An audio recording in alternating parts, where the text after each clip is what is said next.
Olá novamente, vamos aqui a uma breve explicação sobre essa questão do capítulo 24, população brasileira, quem somos, onde vivemos e como vivemos.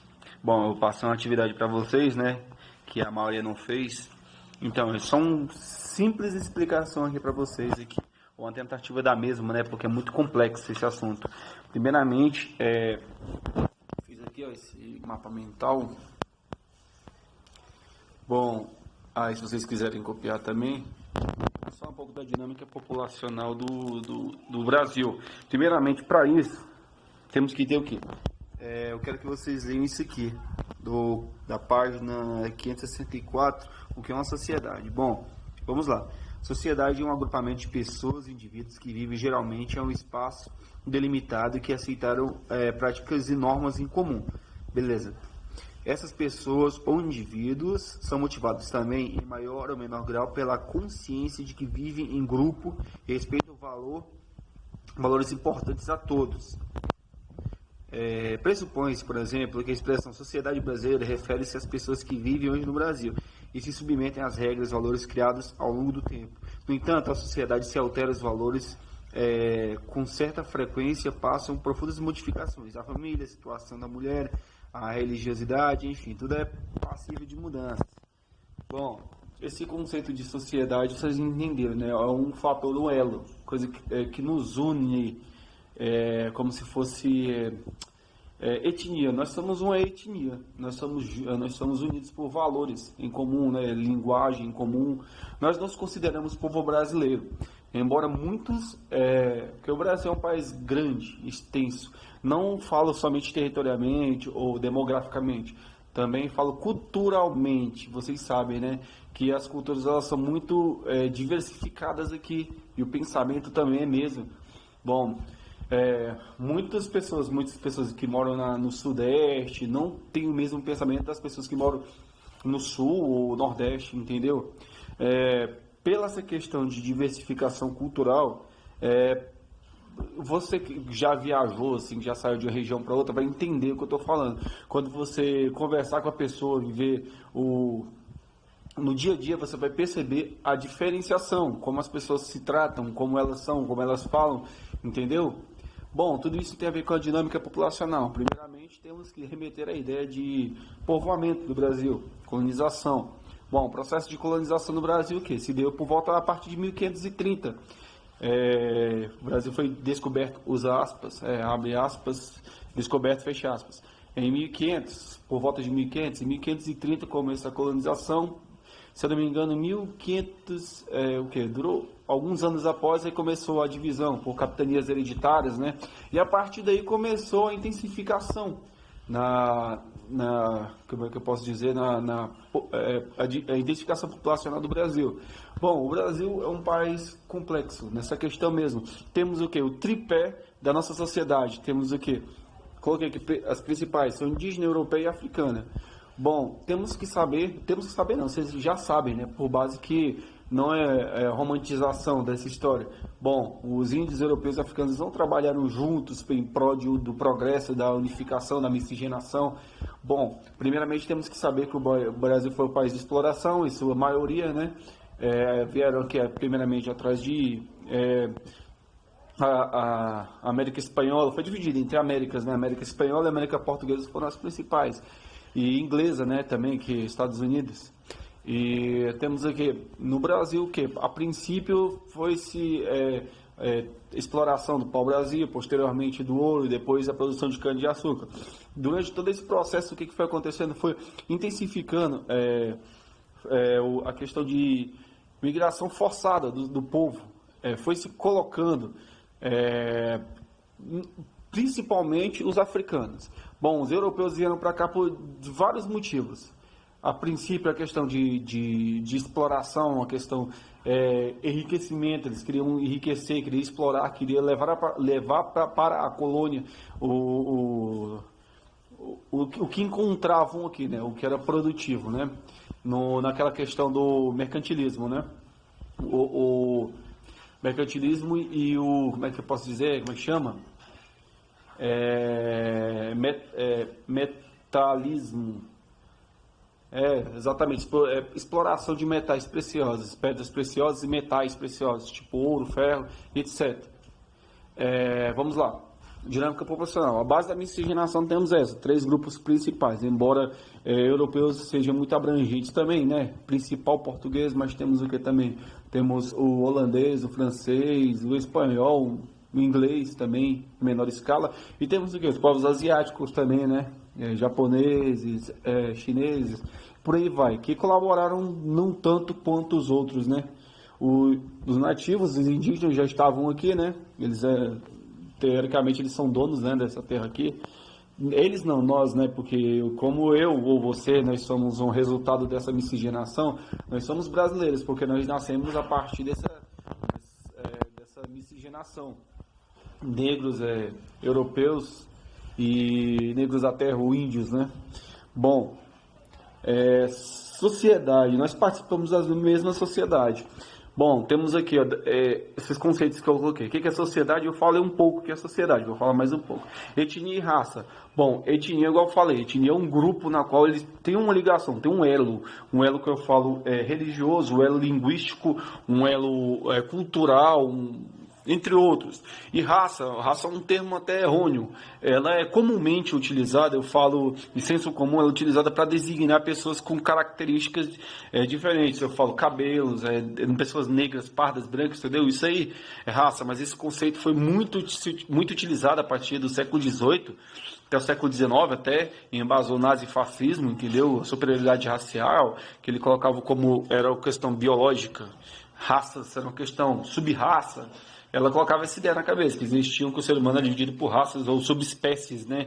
E os arianos, os europeus, os nórdicos eram colocados como raças superiores, em detrimento ao que os nativos americanos e os próprios negros, né, os africanos. Isso embasou a questão da escravidão. E a partir desse ponto, vamos aqui voltar. Os índios eram os nativos. Bom, a princípio a mão de obra utilizada foi a dos nativos, né? Os africanos foram introduzidos pela questão do primor no trabalho, que eles eram mais preparados, mais fortes, resistentes, né?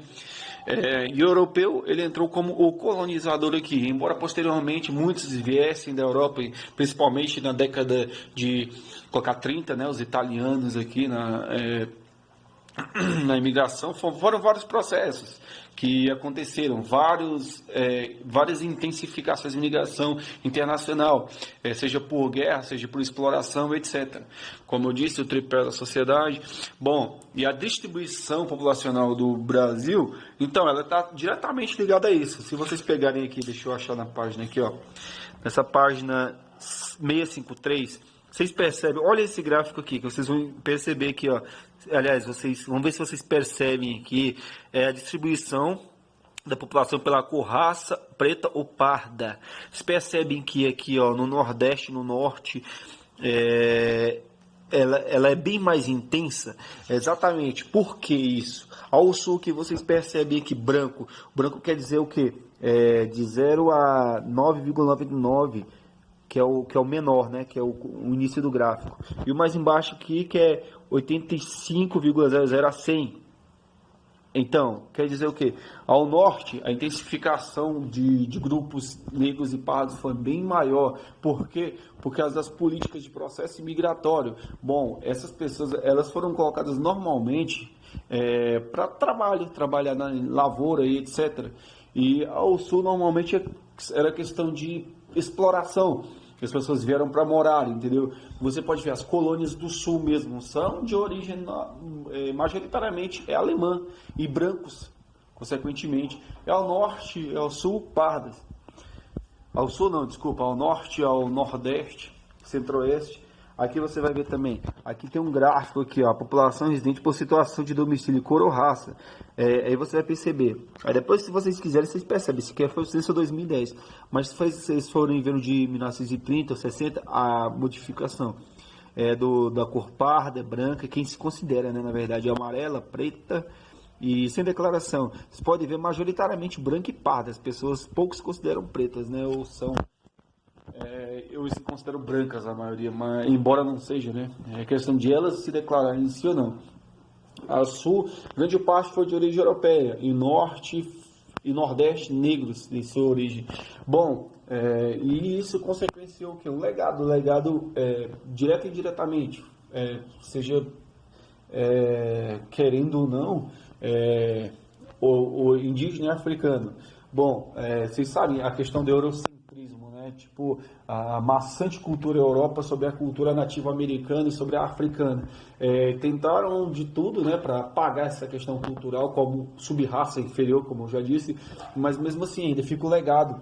O legado ficou. Bom, temos o legado que o nosso dialeto também, nossa culinária, nossa dança, coisas do dia a dia também.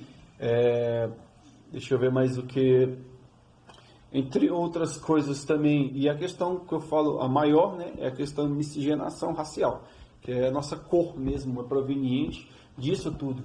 Aí foi formando. Tentou-se ao máximo, né, a questão da extinção da cultura nativa americana e a questão da extinção da cultura negra mesmo, africana.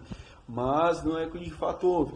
Bom, a questão, uma coisa que eu achei interessante também, gente, que vocês podem observar aqui, ó, no próprio DF, vocês percebem, DF que é a questão das pessoas que questão branca, aliás, a questão da população negra que é mínima, né?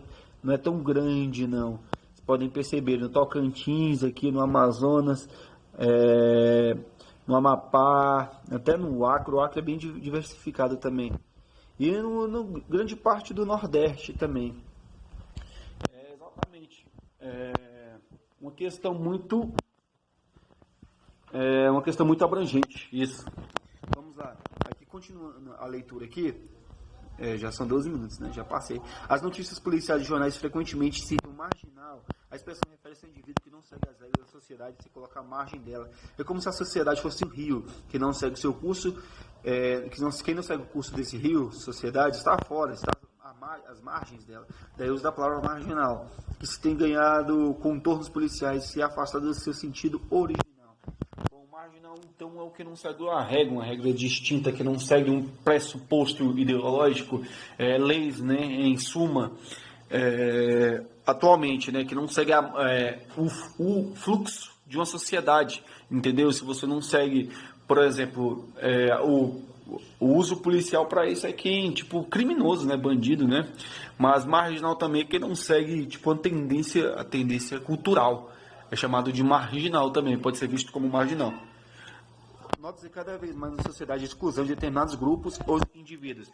Bom, isso aí é fato, né, gente? Vocês podem perceber que, embora a participação negra e indígena, são preconizados a cultura negra e indígena na sociedade. Se você cultuar a questão religiosa mesmo, indígena ou negra, africana, vocês vão perceber um forte preconceito, né?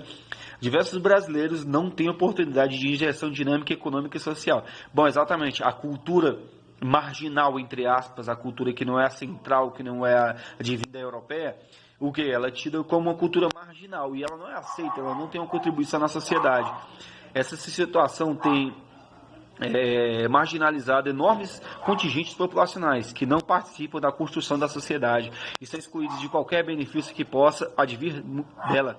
Muitas vezes esses grupos são impedidos de dar sua colaboração por preconceito e por falta de oportunidade. Bom, isso aí vocês percebem, vocês que são negros, são oriundos, né, dessa miscigenação, vocês vão perceber, ainda mais moram nas cidades periféricas, né, igual nós moramos aqui, vocês vão perceber que essa questão da nossa colaboração ela é menor, justamente por isso. Aí junto a questão o quê? Uma questão étnica, racial, aspas, e a questão econômica também, entendeu? Isso contribui enormemente, entendeu? Para a formação da nossa cultura. Formação não, né?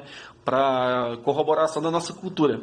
Essa cultura que nós vivemos, a cultura tida como marginal. Por exemplo, aqui, o rap, o hip hop, essas coisas.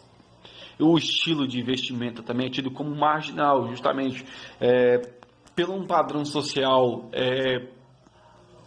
primário, né, que é advindo do europeu, você pode perceber que essas pessoas são preconizadas pelo jeito que elas se vestem, pelo jeito de falar também, né, pelo modo de falar. Isso tudo, isso se engloba nessa questão, nessa dinâmica, entendeu? Essa dinâmica que eu estou tentando passar para vocês aqui, essa dinâmica da sociedade, a dinâmica cultural, a dinâmica populacional, e também vocês podem perceber também que a maioria, né, os negros, mestiços, pardos, isso afeta a dinâmica espacial também, que a maioria vivem em zonas marginais, né, zonas marginalizadas, entendeu? Tido como marginalizadas e, consequentemente, são preconizadas por isso. Eu coloquei aqui a anotação aqui dos africanos, a grande parte, quando veio de Congo, Angola, Nigéria e Moçambique, né, aqueles navios negreiros, né, sabido de vocês que não foi uma questão, eles estavam lá de boa jogando dominó, vamos lá para a América, vamos lá, bora. Não, negativo, né? Eles foram separados das suas famílias, foram tragos para trabalhar. Iguais aos próprios índios, os nativos aqui, eles eram separados também das suas famílias, eram colocados para fazer tarefas nas quais eles não tinham preparo, entendeu? Lembra da subsistência nativo-americana? Eles eram o quê?